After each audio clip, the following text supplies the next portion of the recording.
Assalamualaikum warahmatullahi wabarakatuh. Perkenalkan, nama saya Khotimah dengan NIM A221231122. Di sini saya akan membawakan materi tentang lipid. Lipid berbeda dengan karbohidrat dan protein. Lipid bukan merupakan suatu polimer. Suatu molekul dikategorikan dalam lipid karena mempunyai kelarutan yang rendah di dalam air, larut dalam pelarut organik, dan terdiri dari CHO. Klasifikasi lipid terbagi menjadi 3: lipid sederhana, lipid kompleks, dan derivat lipid. Berdasarkan strukturnya, lipid dapat dibagi menjadi 2: lipid dengan rantai hidrokarbon terbuka dan lipid dengan rantai hidrokarbon siklis. Berdasarkan fungsinya, lipid dapat dibagi menjadi 3: lipid simpanan, lipid struktural, dan lipid fungsional. Lipid sebagai simpanan energi: yang pertama, asam lemak. Struktur umum asam lemak: kepala hidrofobik, ekor hidrofilik, sehingga asam lemak dikatakan mempunyai sifat amfifatik.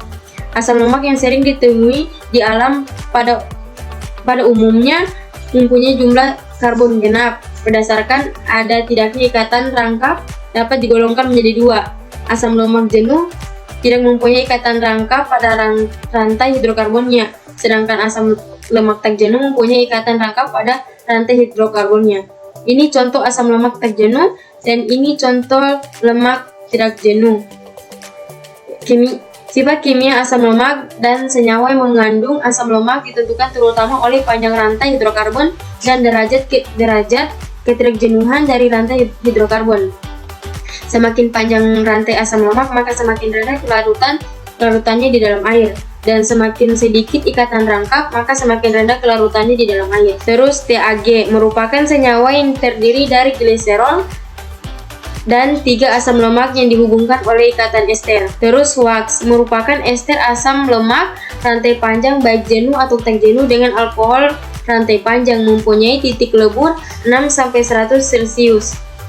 Terus gliserofosfolipid. Ketika salah satu dari gugus alkohol dari gliserol diesterifikasi oleh asam fosfat menuju asam fosfatida, asam fosfat mampu membentuk lebih dari satu ikatan ester sehingga mampu mengikat molekul alkohol lain menuju fosfoliseral. Penamaan dari berbagai jenis fosfatidil ester ditentukan oleh molekul kedua yang diikat oleh gugus fosfat, contoh etanolamin, kolin, dan serin. Lipid kompleks: ester asam lemak dengan alkohol yang mempunyai gugus tambahan yang termasuk lipid kompleks adalah fosfolipid, glikolipid, dan sphingolipid. Fosfolipid merupakan ester asam lemak dan gliserol yang mengandung asam fosfat dan senyawa nitrogen. Fosfolipid merupakan komponen terbesar lipid polar atau sebagai struktur membran sel.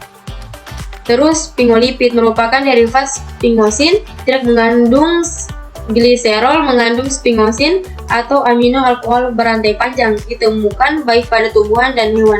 Banyak ditemukan pada sistem saraf yang paling sederhana atau ceramin, satu asam lemak yang terhubung dengan gugus amino dari sphingosine dengan ikatan amida. Steroid terdiri dari 4 cincin hidrokarbon yang menyatu.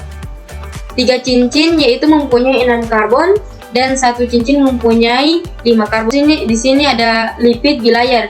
Setiap sel mempunyai membran sel dasar molekular, membran menuju protein, dan lipid penyusunnya. Membran berfungsi yaitu memisahkan dari lingkungan luar atau pembatas dan transport substansi TTT ke dalam atau ke luar sel.